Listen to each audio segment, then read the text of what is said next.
name's Marty Lamb. I'm actually doing something similar to what Sean is doing. I'm running for Congress in the 3rd District. I have a very personal special interest in the race in the 4th District because I'm a real estate attorney.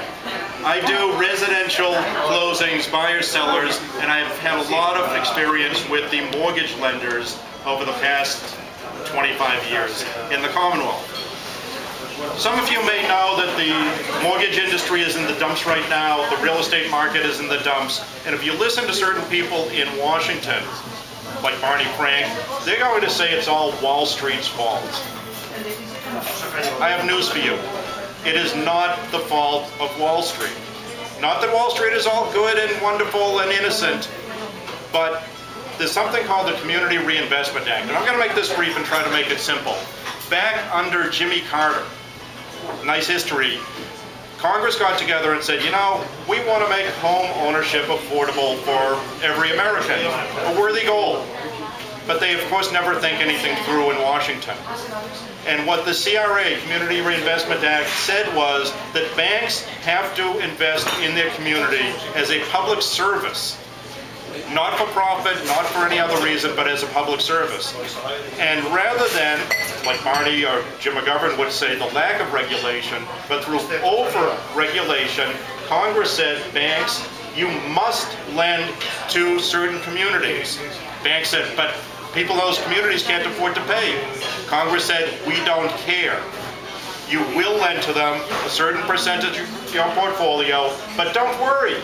Fannie Mae, Freddie Mac will buy the loans.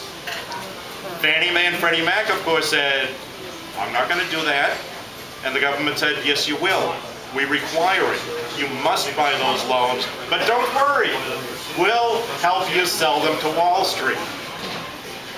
Congress then told Wall Street, don't worry, Fannie and Freddie, they're, well, pseudo-government agencies. We'll never let them default. We'll never let them fail. Lehman Brothers, don't worry, we'll help you bundle them.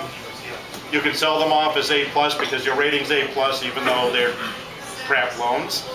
The rest is history. Here we are. So I have a special passion of helping out see Barney retire. And yeah, I'm right. Brings me to Sean. Right now, we have a chance, the first chance. I grew up in Sharon, so I grew up in the district.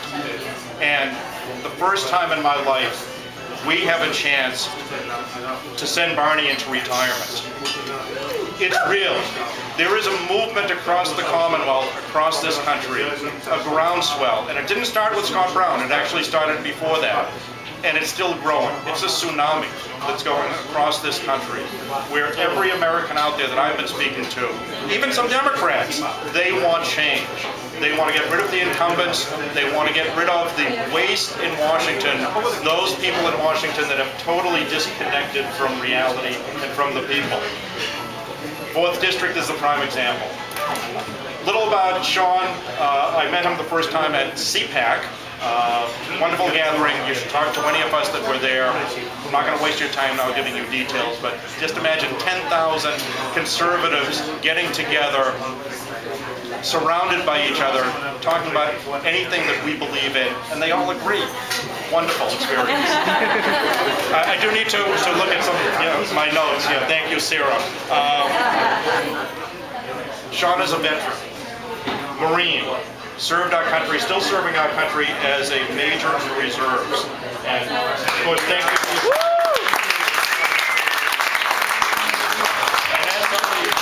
And as somebody that's already serving his country, Sean's stepping up to the next step in service to the country and taking the step of running for Congress. We have to commend somebody that devotes his life and is willing to risk his life for his country. Sean has a educational background that just is amazing. Georgetown undergraduate, Harvard master's degree, and master's of public health, and now he's getting policy, and now he's getting his MBA. From got it right here on your hand. Okay, yeah. My arm isn't long enough. Just finishing up his MBA right now at Wharton. So by the time the election comes around and he's sworn in, he will have his MBA. His beautiful wife Hope is expecting the first child in August.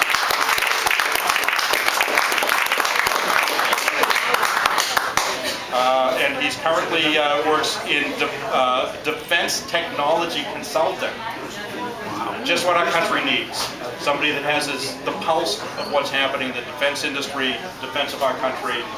Veteran Marine, smart, intelligent, wonderful person. Good looking. Good looking. Not my type, but still good looking. The next congressman from the 4th District.